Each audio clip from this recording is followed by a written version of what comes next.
ஆயிஷா ரலியல்லாஹு அன்ஹா அல்லாஹ்வுடைய தூதரிடத்திலே கேட்டார்கள், அல்லாஹ்வுடைய தூதரே, இந்த லைலத்துல் கத்ருடைய இரவை அடைந்தால் நாங்கள் என்ன செய்வது? கேள்வி எவ்வளவுங்க, பெரிய கேள்வி, அப்படிதானே? முழு இரவும் நாங்கள் என்ன அமல் செய்வது, எதை கொண்டு அதை வரவேற்பது, என்ன கூறுவது அந்த லைலத்துல் கத்ருடைய இரவை அடைந்தால்? அல்லாஹ்வுடைய தூதர் ஸல்லல்லாஹு அலைஹி வஸல்லம் சொல்லுங்கள், அவர்கள் சொன்னார்கள், அந்த லைலத்துல் கத்ருடைய இரவை அடைந்தால் ஆயிஷா அவர்களை இந்த துஆவை ஓதுங்கள். ஒரு பக்கத்திற்குள்ள துஆ அல்ல, 2 பக்கத்தை உள்ளடக்கக்கூடிய துஆ அல்ல, ஒரே வரியில் 3 வாக்கியங்களை கொண்ட துஆ. அல்லாஹும்ம இன்னக அஃபுவுன் துஹிப்புல் அஃப்வ ஃபஅஃபு அன்னி. சுப்ஹானல்லாஹ். இந்த துஆவில் அப்படி என்ன பொக்கிஷம் இருக்கிறது? இந்த துஆவை அல்லாஹ்வுடைய தூதர் இந்த இரவுக்கு ஓதுவதற்காக கூறிய காரணம் என்ன? எவ்வளவோ நீளமான துஆக்கள் இருக்கிறது, எவ்வளவோ அல்லாஹ்வை புகழக்கூடிய வார்த்தைகள் இருக்கிறது. அல்லாஹ்வுடைய தூதர் ஸல்லல்லாஹு அலைஹி வஸல்லம் இந்த வார்த்தையின் அமைப்பை ஆக்கியதன் காரணம் என்ன? அல் ஆஃபு அல் கஃபூர், இந்த இரண்டும் அல்லாஹ்வுடைய பெயர்கள். ஆனால் இரண்டுக்கும் அர்த்தத்தை வெளிப்படையாக பார்த்தால் மன்னித்தல் என்று அர்த்தமாகும், மன்னிப்பவன் என்று பொருள்படும். அல்லாஹும்ம இன்னக அஃபு, அல்லாஹும்ம இன்னக கஃபூர். வெளிப்படையாக பார்த்தால் இரண்டும் ஒன்றுதான். ஆனால் அரபி மொழியின் விளக்கத்தோடு பார்த்தால் இரண்டும் ஒன்றல்ல. அல்லாஹுவை இன்னக கஃபூர் என்று கூறாமல் இன்னக அஃபூன் என்று அல்லாஹ்வுடைய தூதர் இந்த லைலத்துல் கத்ருடைய இரவில் கூறியதன் காரணம் என்னவென்றால், நல்ல கவனிங்க, கஃபூர் பாவங்களை மன்னிப்பவன். நாம் பாவம் செய்து அல்லாஹ்விடத்திலே பாவ மன்னிப்பை தேடினால் எம்முடைய புத்தகத்தில் பதியப்பட்ட அந்த பாவம் மன்னிக்கப்படும் இன்ஷா அல்லாஹ். ஆனால் அந்த பாவம் மறைக்கப்படாது, எடுக்கப்படாது அந்த புத்தகத்தில் இருந்து. அல்லாஹ் ரப்புல் ஆலமீன் நல்லவர்களை நாளை மறுமையில் விசாரணை செய்வான். எப்படி? அல்லாஹ்வுடைய தூதர் ஸல்லல்லாஹு அலைஹி வஸல்லம் சொன்னார்கள், நாளை மறுமையில் அல்லாஹ்விற்கும் அடியானுக்கும் இடையே ஒரு திரை போடப்படும். அந்த திரைக்குள் அல்லாஹ்வும் அந்த அடியானும் இருப்பார்கள். அல்லாஹ் அந்த அடியானை நெருக்கமாக்குவான். நெருக்கமாக்கி கேட்பான், தஅரிஃபு தம்ப கதா, தஅரிஃபு தம்ப கதா, இந்த பாவம் உனக்கு தெரியுமா? இந்த பாவம் உனக்கு நினைவிருக்கிறதா? இந்த பாவத்தை நீ அறிவாயா என்று அல்லாஹ் ரப்புல் ஆலமீன் அவன் செய்த பாவம் அவனுக்கு நினைவை அல்லாஹ் ஏற்படுத்துவான். விசாரிக்க மாட்டான், நினைவை ஏற்படுத்துவான். அவன் சொல்லுவான், யா ரப்பி யா அரிஃப், யா ரப்பி யா அரிஃப், யா ரப்பி யா அரிஃப். அறிவேன் யா அல்லாஹ், அறிவேன் யா அல்லாஹ், அறிவேன் யா அல்லாஹ். மறைக்க முடியாது அல்லாஹ்விடத்தில்.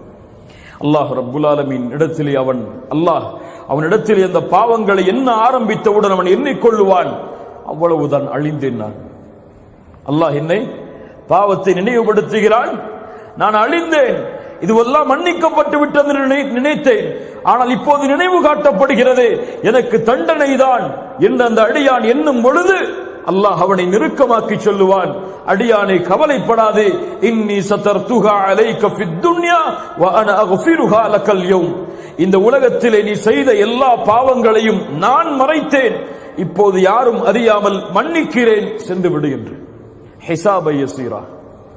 இதுதான் முஃமின்களை நாளை மறுமையில் அல்லாஹ் விசாரிக்கக்கூடிய விசாரணையின் முறை.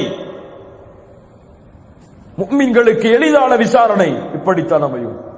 ஆனால் பாவிகளுக்கு அல்லாஹ் துருவ ஆரம்பிப்பான்.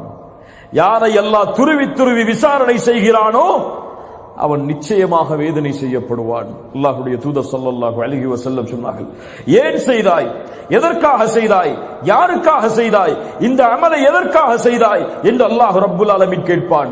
நாம் எல்லாம் அறிந்த நபிமொழிதான், மூவரை அல்லாஹ் ரப்புல் ஆலமீன் நாளை மறுமையில் விசாரணை செய்வான். ஒருவர் ஷஹீத், ஒருவர் குர்ஆனை ஓதுபவர், ஒருவர் அல்லாஹ்வுடைய பாதையில் செலவு செய்தவர். ஷஹீதை அழைத்து அல்லாஹ் என்ன கேட்பான்? நீ செய்த பாவம் நினைவுக்கு இருக்கிறதா என்று கேட்பானா? அல்லாஹ் கொடுத்த அருட்கொடையை கொண்டு நீ என்ன செய்தாய்? அவர் என்ன சொல்லுவார்? உன்னுடைய பாதையில் போராடி மரணித்தேன். அல்லாஹ் சொல்லுவான், பொய் சொல்லுகிறாய், இது உண்மை அல்ல, நீ செய்தாய், உன்னை ஷஹீத் என்று மக்கள் போற்ற வேண்டும் என்பதற்காக. இது பாவிகளுடைய விசாரணை. அல்லாஹ் கூறுவான், இவனை முகம் குப்ப நரகத்திலே தூக்கி எறியுங்கள் என்று. ஷஹீத். அல்லாஹ் ரப்புல் ஆலமீன் பாதுகாப்பானாக. இது கஃபூர்.